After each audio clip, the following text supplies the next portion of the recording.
ఎంతమంది పడి ఏడ్చినా ప్రజలలోకి వెళ్ళినటువంటి రిలయన్స్ ఇవాళ ప్రతి ఫోన్ పట్టుకున్న ప్రతి ఒక్కడికి రిలయన్స్ విషయం ఏంటో తెలుసు.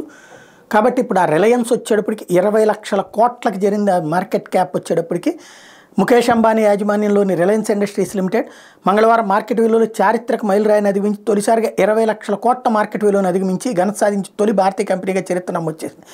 బీఎస్సీలో కంపెనీ పేరు ఇంట్రాడేలో 1.88% పెరిగి 52 వారాల గరిష్ట స్థాయి 2,957 రూపాయలను తాగడంతో రికార్డు రిలయన్స్ ఖాతాలో పడింది. ఇప్పటికే కంపెనీ మార్కెట్ విలువ 20,01,279 కోట్లకు చేరింది. తదుపరి క్రమంలో షేరు విలువ కొంత దిగజారి చివరికి 0.9% లాభంతో 2,928 వద్ద ముగిసింది.